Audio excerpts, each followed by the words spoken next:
5 বছর পর আয়নার সামনে দাঁড়িয়ে নিজের গায়ের কালো গাউনটা শেষবারের মতো টেনে ঠিক করল আয়াত। অস্ট্রেলিয়ার সুপ্রিম কোর্টের একজন সার্টিফাইড আইনজীবী হিসেবে আজ তার জীবনের প্রথম এবং সবচেয়ে গুরুত্বপূর্ণ কেস। অথচ এই মস্ত বড় অর্জনের দিনেও আয়াতের বুকের ভেতরটা তীব্র এক অজানা আশঙ্কায় দুরু দুরু কাঁপছে। হাতের তালু দুটো হিম হয়ে আসছে ঠান্ডায়। ঠিক তখনই পেছনের দরজা ঠেলে ঘরে প্রবেশ করলো আরভান চৌধুরী।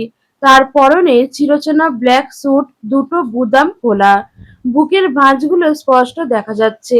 এক হাত পকেটে গুজে সে ধীর পায়ে এসে আয়াতের ঠিক পেছনে দাঁড়ালো। আয়নার প্রতিফলনে সে গভীর মনোযোগ দিয়ে তার স্ত্রীর ফ্যাকাশে হয়ে যাওয়া মুখটা পর্যবেক্ষণ করতে লাগলো। আয়াত তখন আতঙ্কে আক্ষরিক অর্থেই হাঁসফাঁস করছে।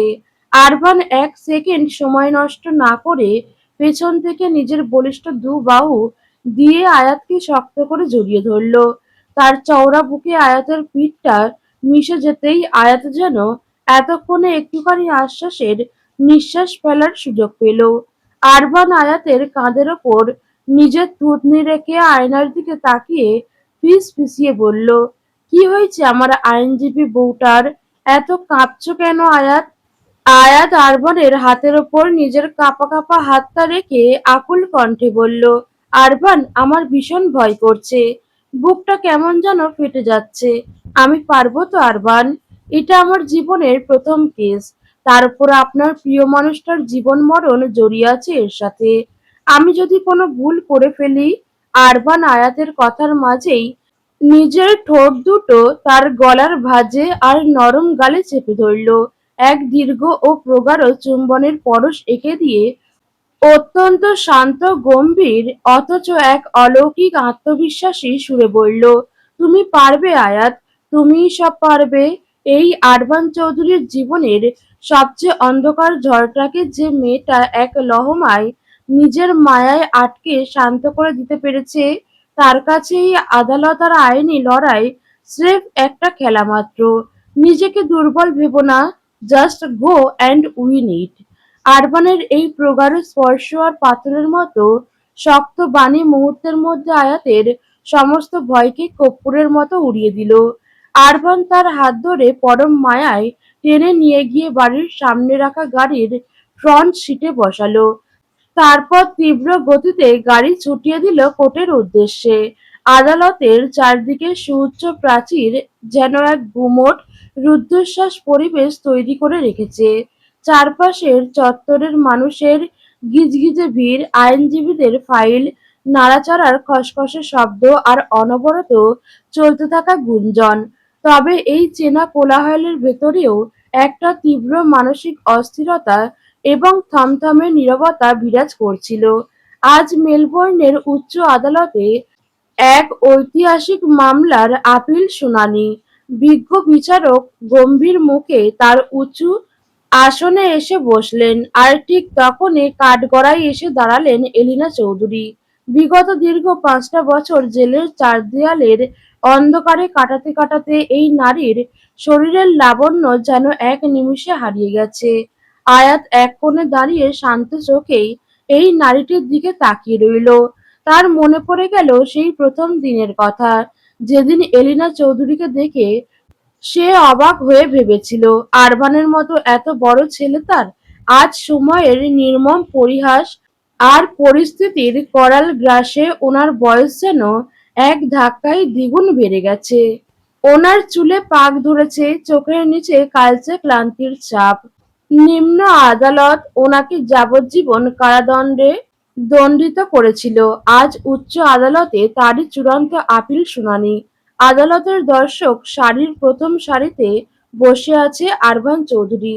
তার অবয়ব বরাবরের মতোই পাথুরে, গম্ভীর এবং রহস্যময়। তার ঠিক পাশেই বসে আছে তার ছায়াসঙ্গী ফারহান। তবে আজকের এই এজলাসে আরবানের দুই কন্যা সন্তানকে আনা হয়নি। আয়রা আর আনায়াকে এখনো জানানো হয়নি যে তাদের দাদিমা জেলের অন্ধকারে আছেন। তারা শুধু জানে দাদিমা দূরে কোথাও একটা জরুরি কাজে আছেন। বাচ্চাদের মনকে এই কুলসিত অন্ধকার থেকে দূরে রাখতেই আরবান এই সিদ্ধান্ত নিয়েছে। বিপক্ষের কড়া কৌশলী কাঠগড়ায় দাঁড়িয়ে একের পর এক নথিপত্র পেশ করতে লাগলেন। তিনি অত্যন্ত তীক্ষ্ণ ও চড়া গলায় যুক্তি দেখাতে লাগলেন যে এলিনা চৌধুরী একজন ঠান্ডা মাথার খুনি, যিনি নিজের স্বামীকে মেলবোর্নের ভিলাতে নির্মমভাবে গুলি করে হত্যা করেছেন। বিপক্ষের আইনজীবী যখন এলিনা চৌধুরীকে এক জঘন্য অপরাধী হিসেবে প্রতিষ্ঠা করতে মরিয়া হয়ে চিৎকার করছিলেন, তখন আদালতের অপর প্রান্তে ডিফেন্স লয়ারের ডেস্কে দাঁড়িয়ে অত্যন্ত শান্ত, ধীর অথচ এক অপরিসীম আত্মবিশ্বাসী ভঙ্গিতে দাঁড়িয়েছিল স্বয়ং আয়াত। অভিজ্ঞতায় আয়াত আজ মেলবোর্নের অন্যতম সেরা এবং প্রতিভাবান আইনজীবী। বিপক্ষের আইনজীবীর প্রতিটি বানোয়াট যুক্তি যে অত্যন্ত ঠান্ডা মাথায় শুনল, মুখে কোনো প্রতিবাদের রেখা ফুটিয়ে তুলল না। বিপক্ষ দল যখন তাদের বক্তব্য শেষ করে হাঁপাতে লাগলো, তখন আয়াতের ঠোঁটের কোণে এক সূক্ষ্ম তাচ্ছিল্যের মুচকি হাসি ফুটে উঠল। সে খুব ভালো করেই জানে টাকার লোভে কিছু মানুষ কিভাবে মিথ্যার আশ্রয় নিয়ে একজন মৃত পিশাচকে নির্দোষ বানাতে চায়। আয়াত ধীর পায়ে বিচারকের এজলাসের সামনে গিয়ে দাঁড়ালো। তার হাতে থাকা একটি সুমোটা ফাইল এবং কিছু অডিও ভিডিও এভিডেন্স জাজের সামনে পেশ করে অত্যন্ত মার্জিত ও গম্ভীর কণ্ঠে বলতে শুরু করলো, ইওর অনার, বিপক্ষ দল মিস্টার আরশাদ চৌধুরীকে একজন নিরীহ ব্যবসায়ী এবং ভিকটিম হিসেবে উপস্থাপন করার যে ব্যর্থ চেষ্টা করেছে তা সম্পূর্ণ ভিত্তিহীন। মিস্টার আরশাদ চৌধুরী কোনো সাধারণ মানুষ ছিলেন না। তিনি ছিলেন ইন্টারন্যাশনাল ক্রাইম সিন্ডিকেটের একজন আন্ডারগ্রাউন্ড গডফাদার। শুধু এই অস্ট্রেলিয়াতেই নয়, ইওর অনার, আমার কাছে সুনির্দিষ্ট প্রমাণ আছে যে বাংলাদেশে সহ তিনি আরও ৩টি দেশে নিজের এই ব্যবসায় চালিয়েছেন। নিজের স্বার্থ আর সম্পত্তির লোভে তিনি কয়েকটি নির্মম হত্যাকাণ্ড ঘটিয়েছেন। এমনকি নিজের শ্বশুরকেও সম্পত্তির লোভ এবং ব্যবসায়িক পথের কাঁটা সরানোর জন্য বিষ খাইয়ে হত্যা করেছিলেন তিনি। এই ফাইলে ওনার দীর্ঘ ৩০ বছরের সমস্ত অবৈধ ব্যবসা, মানব পাচার এবং খুনের নিখুঁত খতিয়ান রয়েছে। আয়াতের এই অকাট্য যুক্তি আর নথিপত্র দেখে বিপক্ষের আইনজীবী মুহূর্তের মধ্যে ঘামতে শুরু করলেন। তারা হয়তো ভাবতেও পারেননি যে একজন মৃত মানুষের অতীতের এত বড় অন্ধকার ইতিহাস হিসেবে আদালতের সামনে উন্মোচিত হয়ে যাবে। আসলে আরশাদ চৌধুরী তো আর বেঁচে নেই। ওনার পাপের সাম্রাজ্য পাহারা দেওয়ার মতো কেউ অবশিষ্ট নেই। তার মিত্ররা নিজেদের স্বার্থে এই উকিল হায়ার করেছে। তাই বিপক্ষ দল তো স্রেফ মোটা অঙ্কের টাকার বিনিময়ে এই কেসটা লড়তে এসেছিল। কিন্তু সত্যের তীব্র আলোর সামনে তাদের সমস্ত মিথ্যা এক নিমিষে ধূলিসাৎ হয়ে গেল।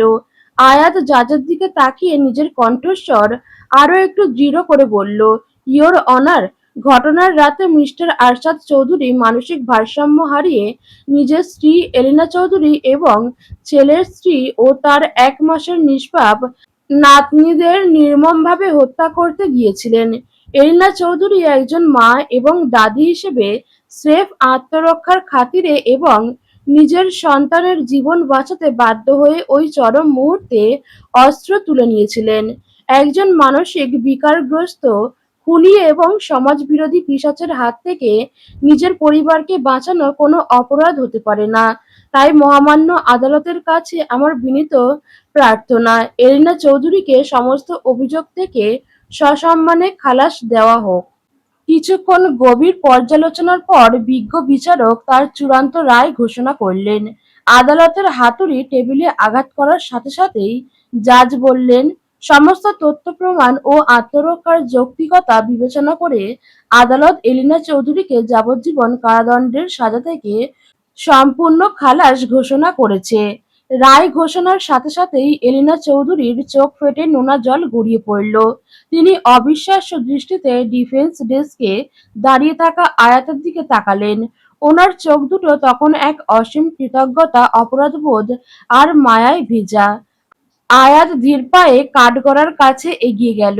এলিনা চৌধুরীর হাত দুটো নিজের হাতের মুঠোয় নিয়ে ফিসফিসিয়ে বলল, যে নাতনিদের বাঁচানোর জন্য আপনি নিজের হাতে নিজের স্বামীকে শেষ করতেও দ্বিধা করেননি, সেই নাতনিরা আজ দীর্ঘ 5 বছর ধরে তাদের দাদিমার পথ চেয়ে বসে আছে।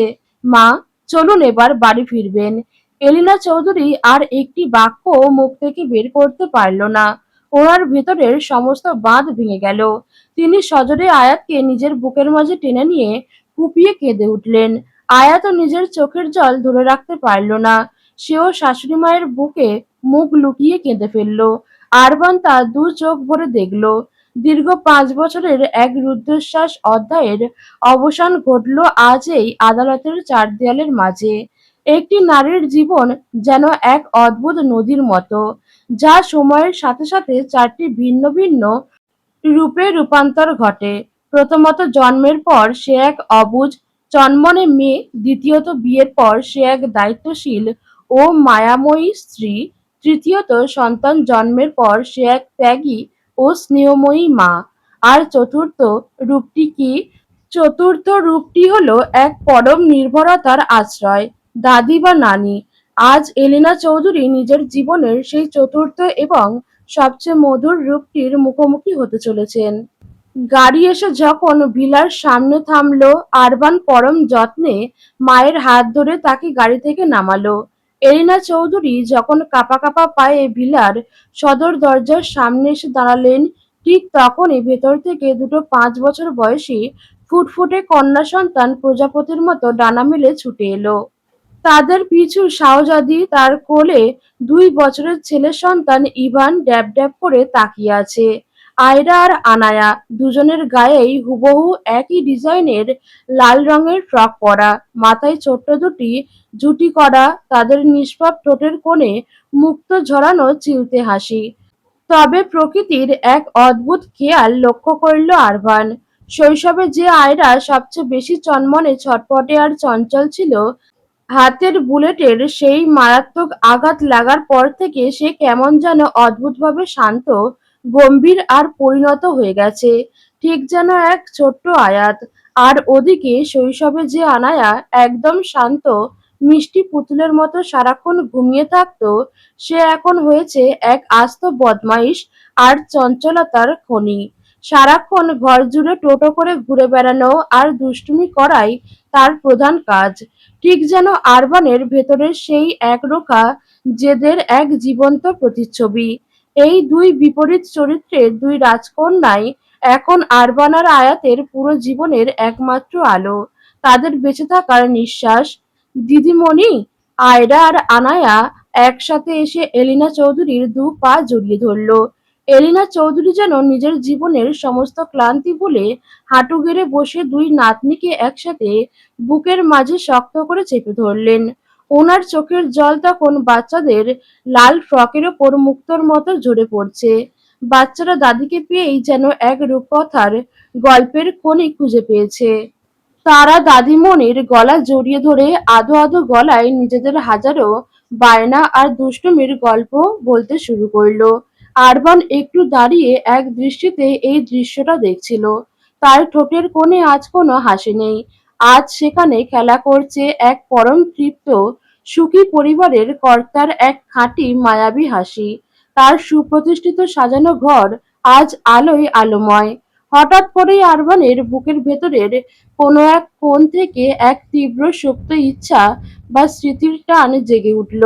অতীতের সমস্ত রক্তগঙ্গা, জঘন্য অপরাধ আর মেলবোর্নের এই অন্ধকার অধ্যায়কে পেছনে ফেলে সে আর একবার নিজের শিকড়ে ফিরতে চায়। সে ধীর পায়ে পাশে দাঁড়িয়ে থাকা ফারহানের দিকে এগিয়ে গেল। ফারহানের কাঁধে একটা শক্ত হাত রেখে অত্যন্ত গম্ভীর কণ্ঠে আরভান বলল, ফারহান, বাংলাদেশে যাওয়ার সমস্ত ব্যবস্থা কর। খুব শীঘ্রই আমরা দেশে ফিরছি। ফারহান আরবানের এই আকস্মিক সিদ্ধান্তে প্রচন্ড অবাক হয়ে তার দিকে তাকিয়ে রইল।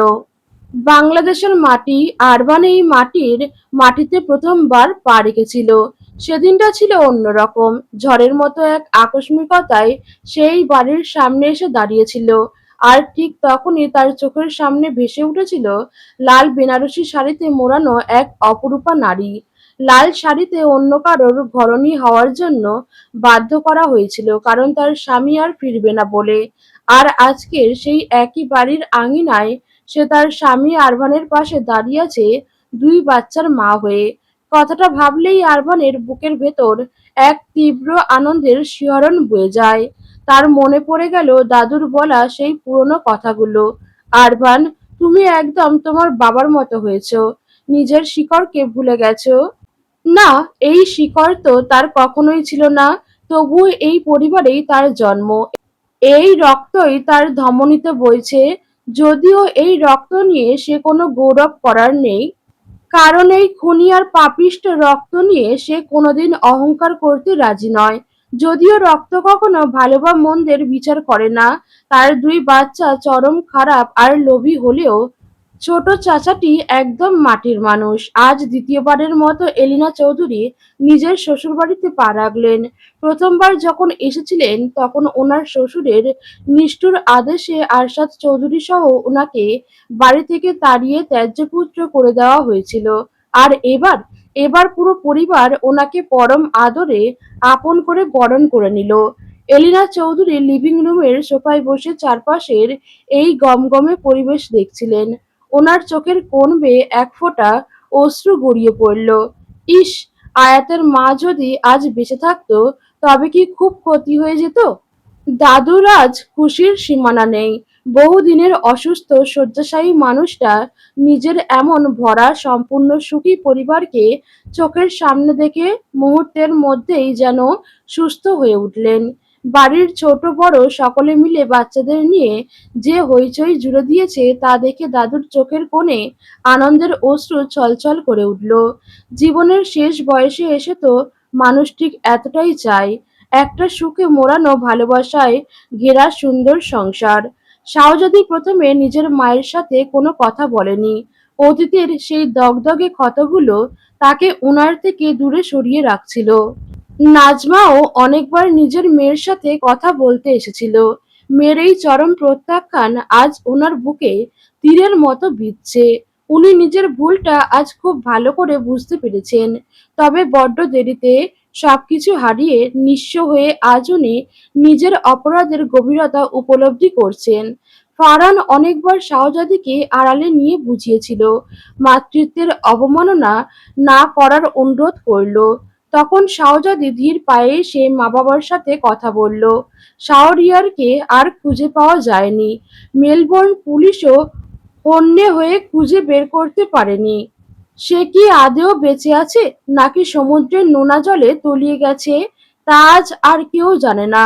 একজন অভাগী মায়ের তীব্র অপেক্ষা আজ চাতক পাখির মতো শুধু ঘরের দরজার পানে তাকিয়ে থাকে, যদি কোনোদিন তার ছেলেটা ফিরে আসে। আর আমজাদ চৌধুরী, সেই পঙ্গু হাত পা কাটা জীবন্ত লাশটা আজ একটা অন্ধকার ঘরের কোণায় পড়ে আছে। তাকে একদম অবহেলা করা হয়নি। তাকে ৩ বেলা নিয়ম করে খাবার খাওয়ানো হলো। আরিয়ানের সাহায্যে একটু বাথরুমে নিয়ে গোসল করানো, এটাই এখন ওনার দিনলিপি। আরিয়ান এখন আর সেই ছোট্ট অবুঝ বাচ্চাটি নেই। সে এখন একজন বলিষ্ঠ সুদর্শন যুবক। তবুও নিজের ৩ পুচকে ভাইপো ভাইঝিকে কাছে পেয়ে সে যেন আবার নিজের শৈশবের সেই চঞ্চল বাচ্চাটি হয়ে গেছে। শাহরিয়ারকে হারিয়ে ছেলে বলে ডাকার মতো কাউকে খুঁজে পান না। তিনি শুধু আরিয়ানের দিকে বোবা চোখে তাকিয়ে থাকেন। কোনো কথা মুখ থেকে বের হয় না। আরভান একদিন ধীর পায়ে আমজাদ চৌধুরীর সেই অন্ধকার ঘরে এসে দাঁড়িয়েছিল। তাকে দেখা মাত্রই আমজাদ চৌধুরীর অবশ শরীরে এক তীব্র ভয়ের কাঁপন সৃষ্টি হলো। মুখটা আতঙ্কে অন্ধকার হয়ে গেল।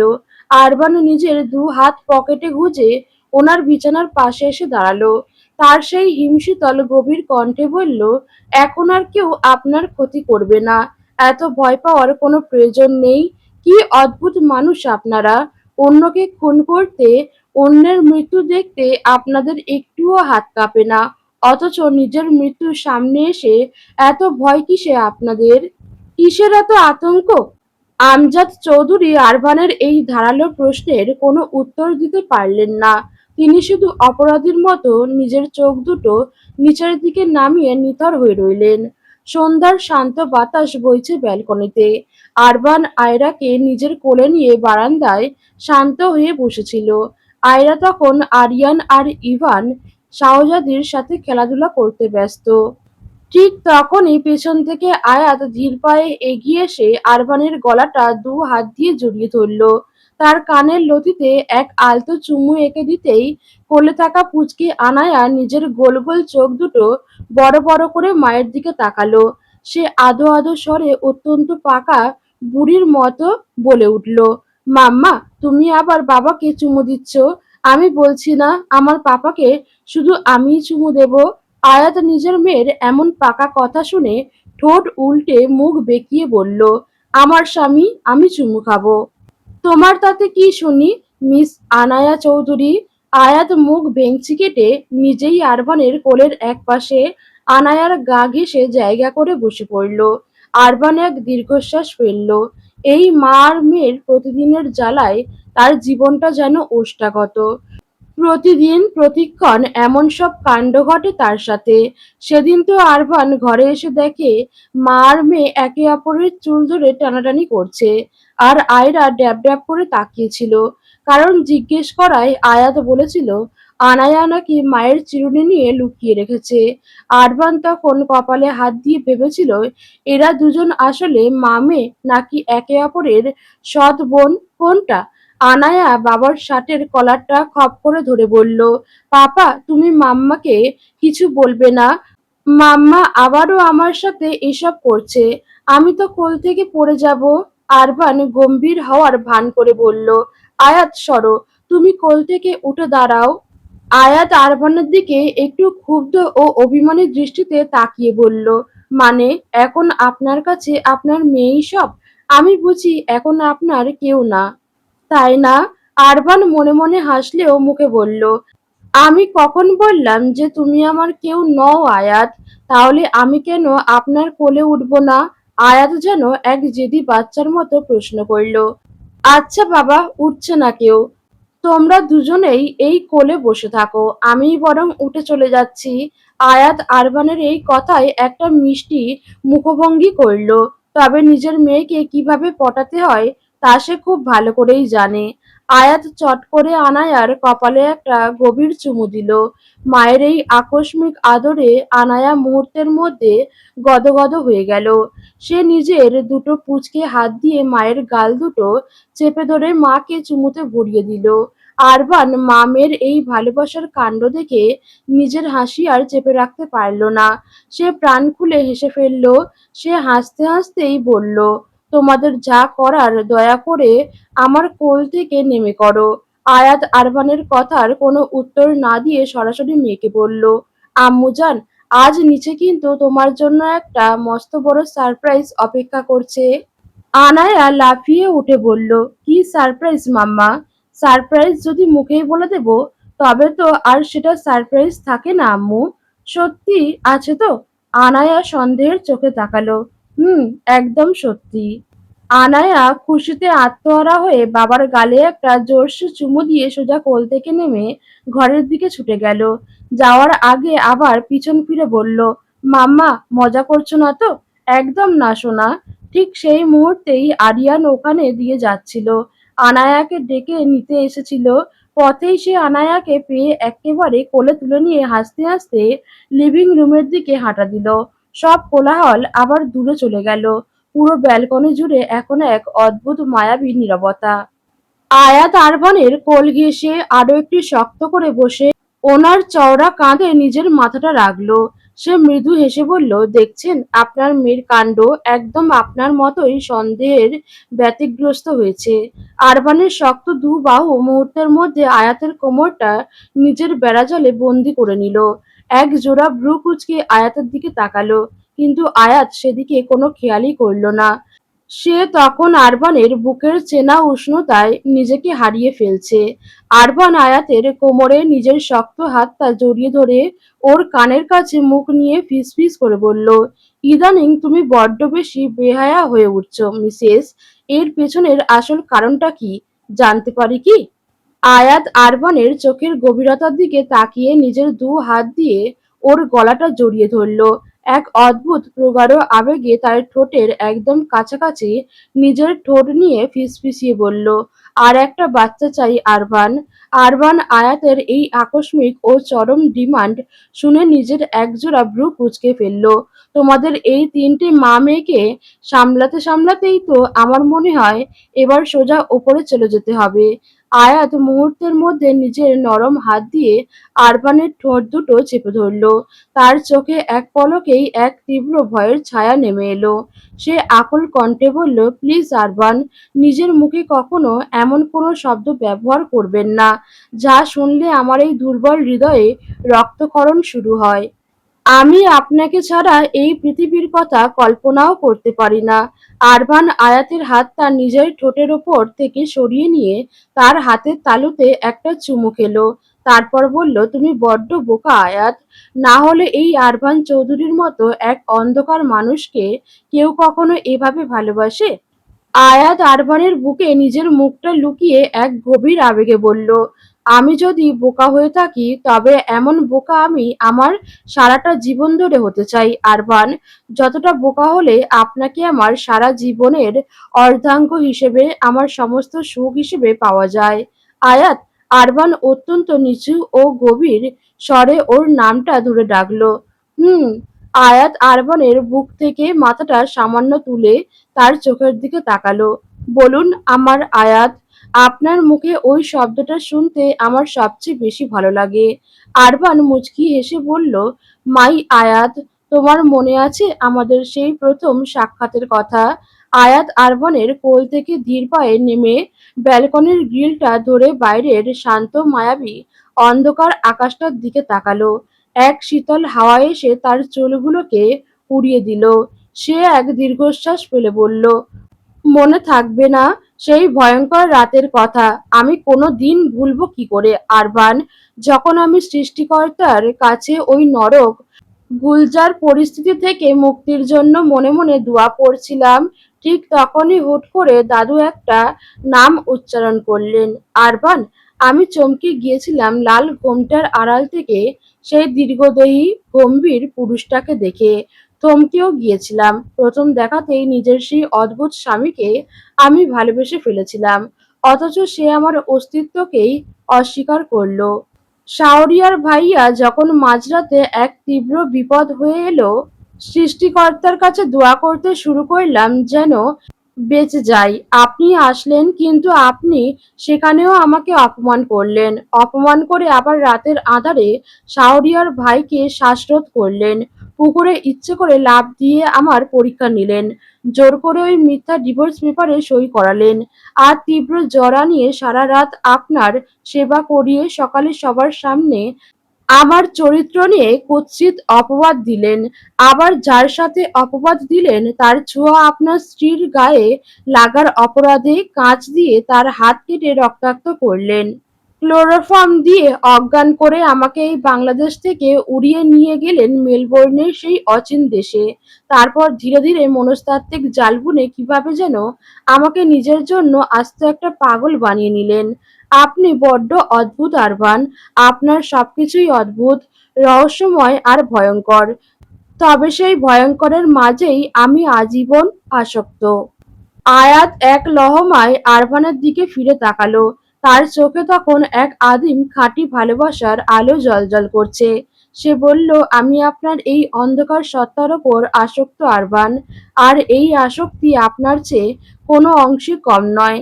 আরবান ধীর পায়ে এগিয়ে এসে আয়াতকে পেছন থেকে নিজের শক্ত বুকে জড়িয়ে ধরল। ওর ঠোঁটে এক দীর্ঘ, পবিত্র ও গভীর ভালোবাসার চুমু এঁকে দিয়ে বলল, মিসেস আরবান, সারাটা জীবন প্রতিটা জন্ম ধরে শুধু আমার হয়ে থেকো।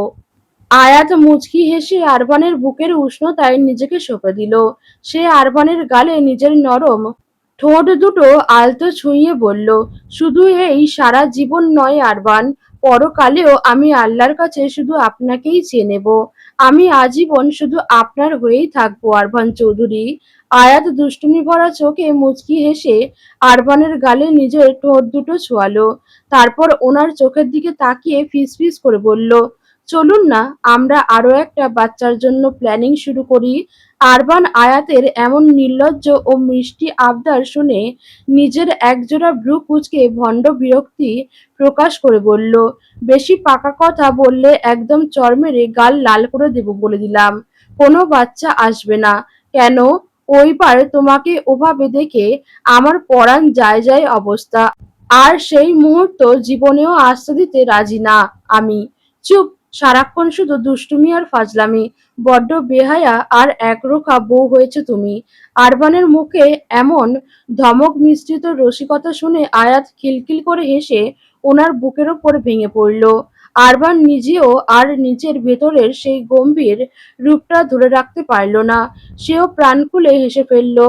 তার জীবনের সমস্ত অন্ধকার, সমস্ত অতীত আজ এই একটা মেয়ের মায়াবী হাসির কাছে এসে চিরতরে বদলে গেছে।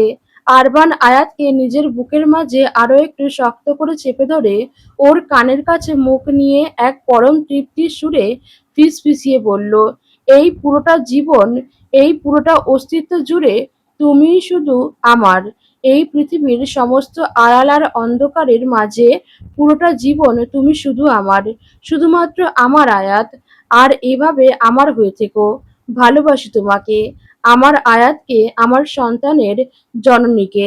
ভালোবাসি।